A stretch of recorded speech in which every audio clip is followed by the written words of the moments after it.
Шинэ сарны үеэр хүмүүс хөвчлэн за одоо хүслээ бичих үе, манифест хийх үе, шинэ бүхний эхлэл болж байна гэж ярьдаг боловч нэг асуудлыг огт бодолцдоггүй. За ихэнх хүмүүс маань шинэ сарыг зүгээр л одоо ийм эстетик гоё татаа харагддаг зан үйл шиг ойлгодог. Өөрөөр хэлбэл за хүслээ бичээд лаас агаад ерөнхийдөө бол болчихдог юм шиг ойлголттой байдаг. Астрологийн талаас гэтэл шинэ сар гэдэг маань энгийн зүйл гэхээсээ илүү шинэ сар булган өөр энергитэй, өөр өгдөлтэй байдаг. За тэгээд бүх хүсэл шинэ сарн дээр одоо ижил хүчтэй ажиллах юм шиг ташаа ойлголттой байдгаа. За тэгэхээр зөв цагтаа, зөв энерги дээр, зөв үйлдэл дээр, зөв зорилго тавихгүй бол хүн өөрөө ч анзааралгүйгээр буруу зүйлийн амьдралдаа дах алдаа гаргадаг байх нэ. За энэ тийм болохоор энэхүү бичлэг дээрээ шинэ сар гэж юу вэ?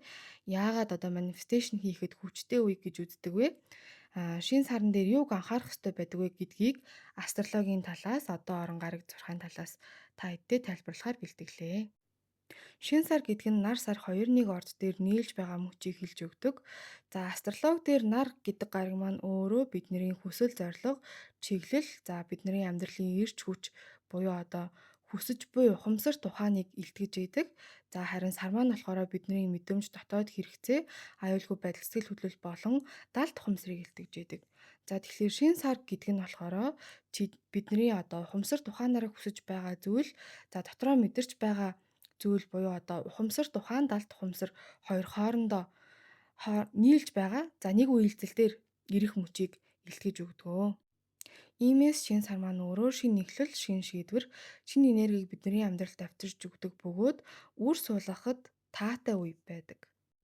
Шинэ сар нь одоо тэргэл сар буюу бүтэн сар за бидний мэдгээр шинийн 15 шиг ил тод оргил болоод бүх зүйлийн одоо үр дүнг харах үе гэхээсээ илүүтэйгээр бүх зүйлийг эхлүүлэх үр үндэс суурийг нь тавих үе гэсэн үг. За шинэ сарыг манифесташн хийхэд буюу одоо хүслээ биелүүлэхэд сайн үе гэдэг нь ердөөсөө одоо тэр өдөр энгийн зүгээр ид шиддэг гэсэн үгийг одоо огт илтгэдэггүй. Эсвэргээрээ одоо шинэ мөчлөг эхлүүлэх хүн одоо ухамсар бөгөөд далд ухамсар хоорондоо нийлж байгаа учраас шинэ зүйлийг татахад амархан үеийг илтгэж өгдөг. За тэгээ бидний зорилго ч гэсэн илүү зэгцтэй болдог. Энерги одоо өөрөөр хэлбэл нэг чиг төвлөрүүлэхэд амар болж байгааг илэрхийлж өгч байгаа гэсэн үг. За тэгэхээр бид амьдралдаа маш энгийн байдлаар юу гэдэг за эрүүл мэндэд анхаармаараа дасгал хөдөлгөөн хиймээр байна гэж бодож байгаа үеуд хүртэл энэ үедээ давхцаж өгч идэг. Та хэд маань мэдж байгаа бол далайн одоо давлгаа хүртэл сарны татах энергиэр хөдөлж байдаг. Буюу одоо тэрнээс үүдэлтэйгээр давлгаалж идэг. За энэ нь болохоор бүр шинжлэх ухааны факт байгаа. За тэгэнгუთ түрүү хэлсэнчлэн шинэ сарны үед нар сар хоорондоо давхцснаар бидний далд ухамсар болон одоо ухамсар тухайнаараа зорж хүсэж байгаа зүйл хоорондоо давхцсан нэг зүг чигт чиглэж байгаа. Ингэснээрээ бид энгийн өдөртөө одоо харьцуулахад манифесташн буюу хүсэл маань биелэх нөхцөл маань хэд дахин үржигдэж өгж байгаа үе юм аа. За гэхдээ та хэдээ дахиад нэг буруу ойлголтыг залруулж өгье. Ихэнх хүмүүс маань manifestation буюу одоо хүслээ бичгийг хүссэн зүйлээ бичээд ердөөсөө одоо амьдрал маань орж ирэх ёстой гэдэг ойлголтоор хандах гад идэг. За тэгтэл бодит байдал дээр шинэ сар болгон өөрөө биднэрт ижил зүйлийг авчирдаггүй өөрөөр одоо энерги өгдөлтэй байдаг. За түүнээс гадна хүн болгоны амьдралд ижилхэн боломжуудыг нээж өгдөггүй. Юу хэлэх гээд байна вэ гэх юм бол тухайн одоо шинэ сарны маань гариг холбоосууд байгаа орчин нөхцөл тохиож буй орд за таны зөвхөн одоо нөгөө хувийн зурхаан чартан дээр аль гэр ямар гаригуудыг өдөөж өгж байгаа гэдгээс хамааралтайгаар тэр зүйлтэйгээ уялдуулан хүсэх тусмаа таны тэр одоо хүсэж байгаа зүйл биелэх магадлалыг хэд дахин ихсгэж өгнө. За тэгэхээр шинэ сарн дээр манифесташн хийхдээ хид хідэн зүйлийг анхаарах хэрэгтэй байдаг. За хамгийн ихэнд нь гэх юм бол тухайн шинэ сар ямар ордон дээр болж байгаа юм бэ? За яг одоо миний энэ бичлэгийг хийж байгаа үед шинэ сар маань хоньны ордон дээр болох гэж байгаа. За хоньны орд маань өөрөө зоригтой алхам, эхлэлийн нэрэг бөгөөд өөрөө өөрийгөө чухалчлах байдлыг нэн тэргүүнд тавих байдлыг илэрхийлж өгч идэг. За дараагаар нь дохиох үхрийн ордон дээр болох шинэ сар маань жишээлбэл мөнгө бөгөөд одоо бидний өөрөө өөрийгөө үнэлэх үнцийн тогтвортой байдлыг бидний амьдралд авчрах боломжтой. За тэгтэл Жинлүүрийн ордон дээр болох шинэ сар чиглэл биднэрт одоо бусадтай харилцах харилцаа холбоог авчрах энергитэй байдаг бах нэ. Тэгэхээр тухайн шин сар юу хүсгэд илүү дэмжлэг үзүүлэхэ гэдэг нь тухайн болж байгаа ордноос хамаарна. За хоёрдугаарт гэх юм бол энэхүү шин сар нь таны амьдралын аль хэсгийг идэвхжүүлж өгч байгаа гэдэг чухал байдаг. Өөрөөр хэлбэл шин сар хоньны ордонд боллоо гэд хүн болгонд ижилхэн нөлөө үзүүлэхгүй. Нэг хүнд мөнгөтэй холбоотой сэдвүүд нэгдэж байхад нөгөөд нь ажил мэргэжил үгүй бол сэтгэл зүгээ ангаах боломжуудыг бүрдүүлж өгнө гэсэн үг. За та хэд маань болтол мэдгүй байгаа бол хувийн зурхай буюу натал чарт гэдэг зүйл байдаг. Энэ маань болохоор бидний цаанаасаа төрхтөө сансрын ямархуу энерги өгөгдлийг шингээж авсан бэ гэдэг зүй тогтол маань бидний амьдрал бүх зүйлд хэрхэн нөлөөлдөг. За хайр дурлал дээр ямархуу хүмүүс татдаг. Амьдрал дээр мөнгө хөрөнгө санхүү юуг зорддог. За тэгээд ажил мэргэжил карьер дээр юу хийвэл таатай байдаг зэрэг бүх зүйлийг аль хэдийн кодлчихсан байдаг энерги өгөгдлийг тайлдаг зүйлийг маань хэлж өгдөг. За та хэд маань өөрсдийнхөө гаргахыг хүсэх юм бол би баруун дээд буланд натал чартаа гаргах заавар бичлэг холбоод өгье. За 3 дугаарт нь гэх юм бол таны сэтгэл зүйн байдал дотоод ертөнд ямар хуу энерги үйлдэлтээр байгаа вэ гэдэг маш чухал байдаг. За ингэхлээр та ямар нэг байдлаар хит их зүйлийг хүсчихсэн тэр зүйлээ авч чадахгүй байгаадаа шаналчихсан байгаа. За үгүй бол айдастай төвшөөртэй байгаа гэдэг ч юм уу тий. Ямар нэг зүйлийг тавьж явуулж чадахгүй энергийн өгөгдлөөс буюу тиймэрхүү төлөвөөс хүсэх юм бол тухайн бидний зорж байгаа зүйл цэвэр зоригтой байхгүй нь гэсэн үг. За өөрөөр хэлбэл та айдастай үедээ манифест хийх юм бол тэр айцаач гисэн илүү шин сарны нөлөөгөөр хүчтэй болгох гээд байх хандлагатай. За тэгэхээр манифест хийж байгаа зүйлээж гисэн үнэхээр хүсэж байгаа юу үгүй бол юу гэдэг айцаасаа болоод тавьж явуулахгүй зууралцсан. Өөрөөр хэлбэл lack mentality-тэй буюу ямар нэг байдлаар дутуугийн мэдрэмжтэй байх үүднээсээ татж гинүү гэдгээ өөрөөсөө асуух шаардлагатай байдаг. За тэгэхээр бидэнд ерөнхийдөө бол ангаалт өөрөө өөртөө ажиллах маш чухал гэдгийг анхааруулж өгч байна. За дөрөвдүгээрт нь гэх юм бол manifestation буюу хүслээ биелүүлэхдээ үйлдэл байхгүй бол энэ энерги нь дахиад суларч өгдөг. За хүн хүсэл тавьсан мөртлөөсөө амьдрал дээрээ тэр болгоныхоо эсрэг алхам хийгээд байх юм бол мэдээж бидний хүсэж байгаа зүйл тэнгэрээс унаад ирж байгаа аятай бүтэхгүй. За тэгэхээр шин сар бол зөвхөн бодол буюу интеншн зориг тавихаас гэхээсээ илүүтэйгээр өөртөө таарсан тохирсон зүйлээ өөртөө хүсэх, за түүнийгээ дагуулад үйлдэл хийх зэрэг зүйлсийг илтгэж өгч байгаа юм аа. За хүмүүсийн гаргадаг түгээмэл алдааны талаар хэдүүлээ ярилцгаая. Шин сар болох үед хүмүүс ихэвчлэн аль болох ихэн бичих тусмаа миний хүсэл биелнэ гэдэг ч юм уу тий.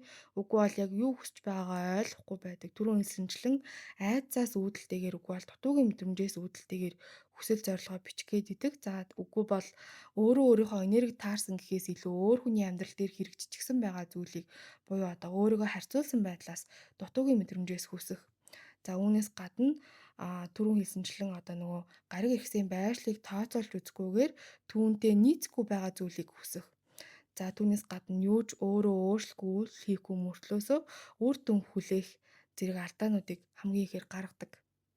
За тэгэхээр магадгүй таны хүсэж байгаа хүсэл ердөөсөө буруу биш. Мөнгөтэй болмоор байгаа хүсэл нь буруу биш боловч цаг хугацааны хувьд за та өөрөө бэлэн болсон эсэх бөгөөд тухайн гаригуудын эрхэс байршил таны амьдралд цаанаасаа юуг өгмөр байгаа вэ гэдэгтээ таарахгүй байгаа бөгөөд магадгүй түрүүн хэлсэнчлэн юу гэж байгаа тодорхойгүй мэдхгүй байгаатай холбоотой байдаг бахны. Өөрөөр хэлбэл энэ дээр маш том зааг ялгаа гарч өгдөг.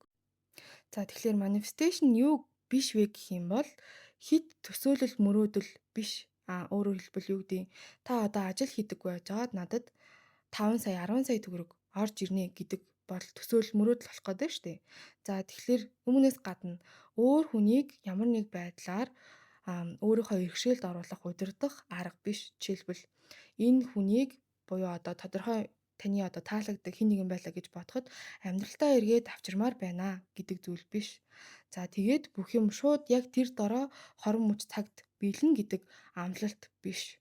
За түүнээс гадна өөрийнхөө өөрөх ёстой өөрөх хариуцлагаас зүхтаах арга биш юм аа. За өөрөөр хэлбэл manifestation өөрийн хүсэл, дотоод энерги, орчин нөхцөл зэргийг бодит алхамтай уялдуулж өгөх буюу эдгээрийн хослыг хэлдэг. За тэгэхээр шин сарн дээр интеншн буюу зорилгоо тавина гэдэг нь би ийм авмаар байна гэхээс илүүтэйгээр би энэ энергитэй одоо нийцхийн тулд, уялдахын тулд, зохицохын тулд ямар хүн болж ямар сонголт хийхэд бэлэн байна вэ гэдэг зүйлийг илтгэж өгдөг. За өөрөөр хэлбэл би 10 сая төгрөг авмаар байна биш. Би 10 сая төгрөг хийдэг ажил орлогоороо олдог хүн болохын тулд ямархуу хүн болсон, ямар сонголт хийдэг хүн байх вэ гэдгийг асуух хэрэгтэй. За тэгэхээр шинэ сарны энергийг хэрхэн одоо илүү зөв зохистой ашиглах вэ гэдэг талаар одоо хэдүүлээ ярилцгаая. Нэгдүгээрт цөөн боловч илүү чанартай зорилтууд бичих. За олон юм хийснээр ерөнхийдөө бол одоо биднэрт цаанаасаа өгдөж байгаа энергийг сарниулах гадах хандлагатай байдаг. Тийм учраас яг одоо бидний амьдралд хамгийн хамаатай, хамгийн одоо чухал байгаа зорилтуудаа сонгох нэ. За хоёрдугаар гэх юм бол тухайн шин сарны энергитэй эдгээр одоо хүсэл сонирхлоо нийцүүлэх хэрэгтэй. За тэгэхээр таны натал чартан дээр үндэслээд шинэ сар таны аль амьдралын хэсгийг идэвхжүүлж өгч байна вэ? Ямар сэдвтэй байна вэ? За тэгэхээр эдгээртээ уялдуулж өгөх тусмаа дэмжлэгтэй буюу одоо бүтэх магадлалыг хэд дахин ихсгэж өгдөг. За гуравдугаарт гэх юм бол бид нар үг болон ярьж байгаа байдалтай анхаарах хэрэгтэй. За энэ нь юу гэсэн үг вэ гэхээр бид хит тоймолсон ерөнхий биш. За түрүүний хэлсэнчлэн айцаас үүдэлтэй биш. За түүнээс гадна хин нэгнийг удирдах гэсэн иргэшээлтэд оруулах гэсэн нөгөө хүний хүслийн эсрэг өөрөө тухайн хүнийг одоо амьдралдаа татах гэсэн энергиээс байх ёсгүй. Өөрөөр хэлбэл та өөрөө өөртөө төвлөрөх ёстой. За дөрөвдүгээрт нь гэх юм бол тухайн одоо хүсэж байгаа зорилго зүйлээ ямар нэг бодит алхамтай холбох ёстой. За энэ нь юу гэсэн үг вэ гэхээр шинэ одоо сарн дээр тавьсан зорилгоо амьдрал дээрээ ямар нэг байдлаар уялдуулж өгөх буюу газардуулах хэрэгтэй. За энэ нь юу гэсэн үг гэхээр та турмаар байлаа гэж бодоход ердөөсөө энгийн нэг алхамтай уялдуулах буюу магадгүй өдөрт бүр жижиг байсан ч хамаагүй 5 минут алхахаар зорилго тавих буюу үйлдэлтэй холбож өгөх. За 5 дугаарт нь гэх юм бол өөрийнхөө байгаа дотоод сэтгэл зүйн байдлаа цэвэрлэх буюу зэгцлэх хэрэгтэй. За түрүү хэлсэнчлэн хит их айцтай төгшөөртэй үгүй бол хин нэгнээс хит их уяатай байгаа мэдрэмжээс бид манифест хийх юм бол бүтэхгүй учраас өөрийгөө эхлээд төв болгох. За үүнээс гадна одоо энерги цэвэрлэх маш энгийн тип хэллээ гэхэд full moon ritual буюу одоо тэргэл сарны зан үйл хийх энэ үед одоо бид түрүүн хэлсэнчлэн энерги маань бүтэн байдлаас хоосрох учраас амьдралдаа одоо таагүй байгаа мэдрэмжүүд зүйлсийг тавьж явуулахад айгүй таатай байдаг. За түрүүн хэлсэнчлэн шин сар шиг одоо илүү хэд дахин хүчтэй амархан болгож өгдөг. За тэглээгээ заавал энэ үед хийх албагүй. За энийхээ дараагаар өөрийнхөө зорилгыг тавихад илүү цэвэрхэн хөрсөн дээр одоо магадгүй хөрсөн бохир байгаад зөндөө одоо шил чулуу байгаад ургамалтай нь одоо ургах нөхцөлийг бүрдүүлээгүй хөрс байсан байлаа гэж бодоход та тэргэл сараар үгүй бол өөр нөхцлүүдэд тухайн шил дасаг за магадгүй шороо бохирдол бүх зүйлийг цэвэрлснээрээ илүү цэвэрхэн үр шимтэй тижээлтэй хөрсөн дээр өөрийнхөө зорилгыг тавьж өгөхөд таатай гэсэн үг байна. За тэгэхээр ер нь шинэ сар дээр манифесташн хийхэд ерөнхий мэдээлэл мэдэх нь одоо нэг хэрэг байдаг боловч тухайн энергийг өөрийнхөө амьдралд илүү зөв, илүү тодорхой одоо илүү бүтэцтэй ашиглах нь маш өөр хэрэг байгаад идэг. За яг энэ шалтгаанаар би энэ шинэ сард зориулсан манифест хийх гайдбук бэлтгэсэн байгаа. Энэхүү гайдбук дотор өөрийнхөө зорилгыг илүү зөв тодорхойлох, юун дээр төвлөрөхөд илүү тохиромжтой, юунд анхаарах хэрэгтэй. За түүнээс гадна өөрийнхөө зорилготой зөв ажиллах бөгөөд түрүү хэлсэнчлээ одоо нөгөө гариг эрхсийн нөлөөлөл зөвхөн танд тохирсон одоо өөрийнхөө энерги өгдөлтөд ажилласан байхаар илүү хувийн шин чанартай болгож чиглүүлж өгсөн байгаа. За тэгэхээр энэхүү шин сарыг зүгээр нэг хүслийн жагсаалт гэхээсээ илүү гүн гүнзгий илүү зэгцтэй үр дүнтэй тухайн шин сартай ажилламаар байх юм бол гайдбук маань та бүдэд хэрэг болох болно гэж найдаж байна. Энэхүү бичлэг маань та бүдэд хэрэгтэй байсан бол лайк дарахаа мартаоцай. За тэгээд комент дор шин сартай холбоотой ямар сэдвээр дараагийн видеог хүсэж байгаа хийлгэмээр байгаа бичээрэй. За зөвхөн өөрийн энерги өгөгдөл кодтой ажиллах өөрийнхөө талаар илүү их мэдмээр байгаа. За одоо байгаа болон ирээдүйд болох цаг хугацааны талаар астрологийн үүднээс мэдээлэл авмаар байх юм бол бичлэгний доор байгаа линкүүдээр надтай холбогдорой. За энэ шиг маш олон хэрэгтэй мэдээллүүдийг болон бичлэгнүүдийг та хэддээ төлөвлөж байгаа учраас Астро Toil сувгаа subscribe дарахаа мартаоцай. За дараагийн бичлэгээрээ уулзтлаа. Баяртай.